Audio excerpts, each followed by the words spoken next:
Okay, next item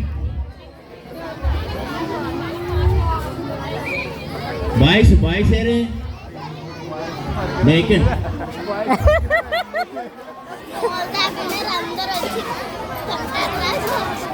తొంట్రోలా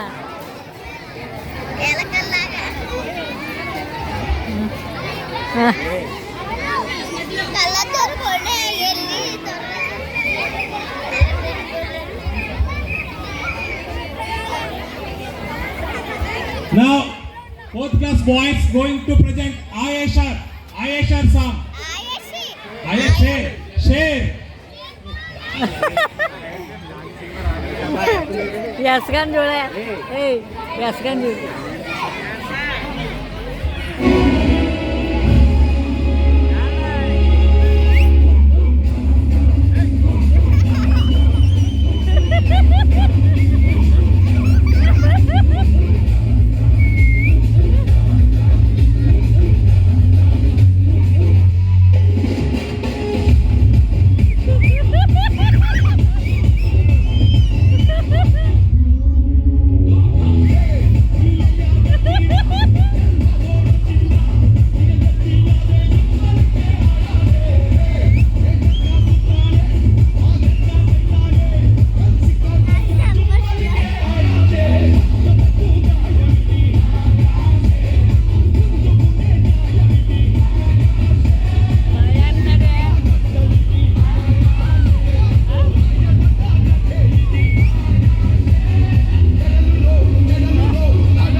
తగ్గేదేలేదండి ఇంకా ఎక్కడ కూడా తగ్గేదేలేనట్టుగా డ్యాన్స్. ఎందుకంటే ఇన్స్పిరేషన్ అంటే వెళ్ళే అందరూ డ్యాన్స్ ఆడుతున్నారు కాబట్టి మేము కూడా కట్టాలని చెప్పి ఓన్లీ 2 days లో నేర్చుకున్నారండి.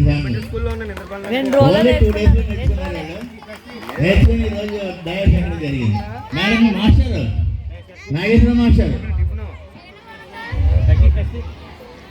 చాలా బాగా వేసాడు కదా ఏది కట్టాలో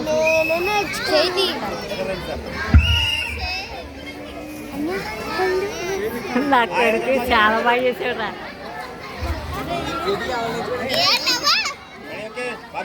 నవ్వురా నవ్వురా నవ్వు స్మైలీ. అసలు ఈ డ్యాన్స్లో వీడియో ఉండాలి కానీ ముందు రోజే కాలు వెనకడం వలన వాటిని కొద్దిగా తప్పించి, ఎందుకంటే మళ్ళీ కాలు ఎక్కువ మోపు చేద్దామని చెప్పని వాటిని తప్పించడం జరిగింది. కాబట్టి ఇప్పుడు ఈ డ్యాన్స్ ఇది కూడా సాక్రిఫైస్ చేసండి.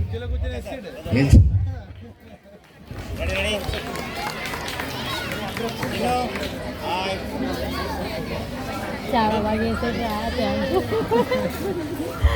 నా కొడుకు. నెక్స్ట్ రెడీ అండి. చాలా బాగా చేశాడు.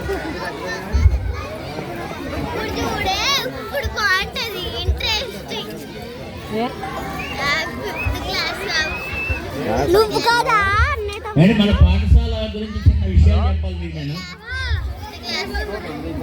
మినిమం మనకి అరెకరం నేలలో 1 ఎకరం స్థలంలో మన పాఠశాల ఉండడం జరిగింది. మన పాఠశాలలో ఉన్న రూములన్నీ కూడా చాలా విశాలంగా ఉంటాయి. తరగతి గదికి వారు ఎక్కడ అలసిపోతారని చెప్పి 4 ఫ్యాన్లు 4 ట్యూబ్ లైట్లు వేసి వారు ఎక్కడ కూడా అలసిపోకుండా మేము చూసుకోవడం జరుగుతుంది. అలాగే ప్రతి తరగతికి ఒక ఉపాధ్యాయుడు అన్నది ఈ పాఠశాలలో మనకు ఉండడం జరుగుతుంది. సో అన్ని సదుపాయాలున్న ఈ పాఠశాలని మీరు ఆదరించినందుకు మీ అందరికీ కూడా శతకోటి నమస్కారాలు చేసుకుంటూ, మీ పక్కన కానీ మీ వెనకాతలు కానీ ఎవరన్నా సరే ఉన్నట్లయితే మాకు చిన్న ఫోన్ చేసినట్లయితే మేము వారి ఇంటికి వచ్చి మేము ఖచ్చితంగా మా స్కూల్లో జాయిన్ అయ్యేలాగా మేము ఏర్పాటు చేసుకోవాలి. సరే, ఇప్పుడు ఏంటంటే ఇప్పుడు నేను ఎందుకు చెప్తాను, మీ పేరెంట్స్ నుంచి ఎవరన్నా ఒకరు వచ్చి మాట్లాడితే బాగుంటుంది మన పాఠశాల. మీ పేరెంట్స్ నుంచి ఎవరన్నా సరే సరే ఎవరన్నా అంటే ఇక్కడ రోజు మా పాఠశాలకి పిల్లలకి భోజనం తినిపించడానికి చాలామంది పేరెంట్స్ వస్తుంటారు ఇక్కడికి. కాబట్టి వారన్నా సరే ఇక్కడికి వచ్చి అలా ఈ పాఠశాల ఎలా ఉంది, ఇటు చదివిన లోడ హెడ్ మాస్టర్ గారు ఏమైనా తప్పు చేస్తున్నారా, మాస్టర్లు ఎవరన్నా సరిగా చెప్పట్లేదా, మొహమాటం లేకుండా డయాస్ మీద చెప్పుకోవడానికి మీకు అవకాశం ఇచ్చాము. అవకాశం ఇచ్చాను కాబట్టి ఎవరన్నా పైకి వచ్చి మీరు నిర్మోహమాటంగా మా గురించి చెప్పచ్చు. మీరు ఈవేళ చెప్పారు కదా అని చెప్పి రేపు మీ పిల్లల్ని కొట్టాం. మీరు చేసిన తప్పుని మేము గర్వంగా భావించి ఆ తప్పు సరిదిద్దుకోవడానికి మేము ప్రయత్నం చేస్తాం. కాబట్టి ఎవరన్నా సరే ఎనీబడి పేరెంట్స్ ఎవరన్నా సరే డయాస్ మీదకి వచ్చి మా పాఠశాలలో ఏమైనా లోటుపాట్లు ఉన్నట్లయితే చెప్తారని చెప్పి కోరుకుంటున్నాను. మీరు ఎవరో రావట్లేదంటే లోటుపాట్లు లేవని అర్థం, అంతే కదండి. అలా అనుకోవచ్చా? అలా అనుకోవాలంటే మీరు అందరూ చప్పట్లు కొట్టాలి. Okay, thank you very much.